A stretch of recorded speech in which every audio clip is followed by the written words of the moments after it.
রান্নার মশলাটা যদি সঠিক হয়, পরিমাপটা যদি সঠিক থাকে, তাহলে অল্প উপকরণেও যে কোনো মজাদার রান্নাটা মজাদার হতে পারে এবং রেস্টুরেন্টের স্বাদ ঘরে বসেই পেতে পারেন। আসসালামু আলাইকুম, সবাই কেমন আছেন? আমার ইউটিউব চ্যানেলে সবাইকে স্বাগতম। সবাই একটু বেশি বেশি করে সাবস্ক্রাইব করে দিবেন আমার ইউটিউব চ্যানেলটাকে। আর হ্যাঁ, আজ আমি একদম নতুনত্বভাবে ফ্রায়েড রাইস রান্না করব। আমি মাংসটাকে ভালো করে ধুয়ে নিলাম। ধুয়ে আমি এখন আদা রসুন দিয়ে মাখিয়ে নেব। আদা রসুন দিয়ে মাখিয়ে নেওয়ার পর আমি চুলায় একটা প্যান বসিয়ে দিয়েছি। চুলায় আমি রানের মাংসটাকে ভেজে নিচ্ছি, হালকা ভেজে নিলাম, কারণ এটা দেশি মুরগি, এটা বেশি ভাজতে হবে না। তো হালকা ভেজে নিয়ে আমি এখন উঠিয়ে নিচ্ছি। এই তেলেই আমি দিয়ে দিব ফ্রাইড রাইসের ছোট ছোট কেটে নেওয়া রানের নরম মাংসগুলো, এটাও আমি ভেজে নিচ্ছি। একদম অল্প উপকরণে ঘরোয়া পদ্ধতিতে রেস্টুরেন্টের স্বাদ পেতে হলে রেসিপিটা অবশ্যই সবাই ভালো করে মন দিয়ে দেখবেন। তো আমি এখন তেলের মধ্যে ডিমটা দিয়ে দিয়েছি। ডিমটা দিয়ে ভালো করে নেড়ে চেড়ে নিচ্ছি। ইচ্ছা মতো নেড়ে চেড়ে নেবেন। তারপরে কি করবেন, একটু পেঁয়াজ, আমি আমার মতো করে রান্না করছি, একদম ঘরোয়া পদ্ধতিতে অল্প মশলা দিয়ে। আমি অত বেশি মশলা পছন্দ করি না, আর আমি আমার বাচ্চাদেরও, পরিবারের কাউকে এত বেশি মশলা আমি দিয়ে রান্না করি না।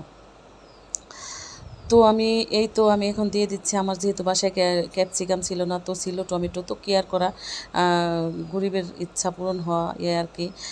তো আমি ক্যাপসিকামের জায়গায় আমি লাল টমেটোটা দিয়ে দিলাম। দেখতে কিন্তু একেবারেই খারাপ লাগছে না, দেখতে কিন্তু বেশ ভালোই লাগছে। আর হ্যাঁ, আমি যে মশলাটার কথা বলছিলাম, সেই মশলাটা আমি বানিয়ে নিয়েছি, এটা এখন আমি দিয়ে দিব। সেটা হচ্ছে সয়া সস, আর হচ্ছে টমেটো সস, সাথে দিয়েছি লেবুর রস, এক টেবিল 1 থেকে 1.5 টেবিল চামচ পরিমাণ চিনি। এটা আমি আগেই গুলিয়ে রেখে দিয়েছি মশলাটা। আমি এখন ভেজে নেওয়া মাংসটা দিয়ে দিলাম। তারপরে আমি এখন এটাকে ভালো করে নেড়ে চেড়ে নেব। তারপরে আমি সেই কাঙ্ক্ষিত বিখ্যাত মশলা, যেটা না দিলে একদমই কিন্তু খাওয়া স্বাদ হবে না, মজাই হবে না, সেই মশলাটার উপর দিয়ে এখন আমি দিয়ে দিব।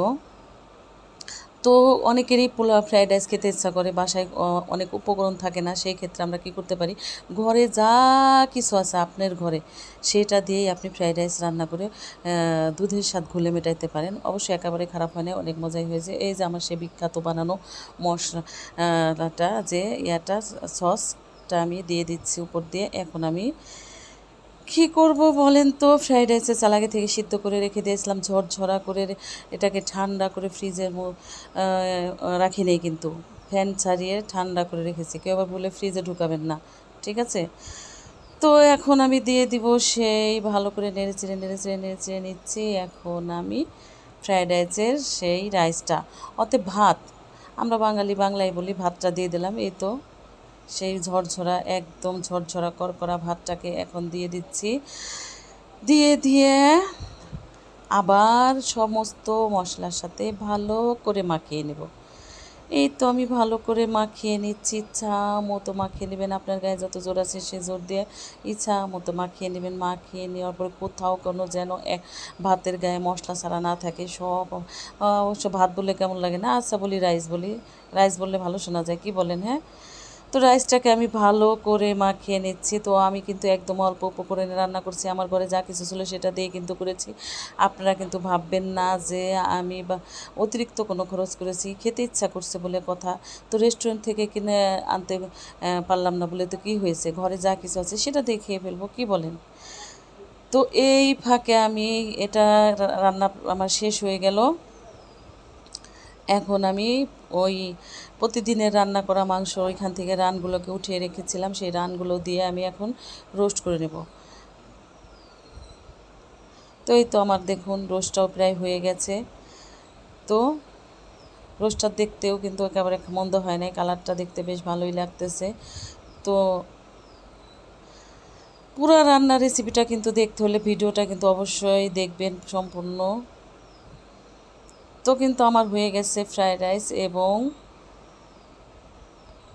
রোস্ট রান্না করা।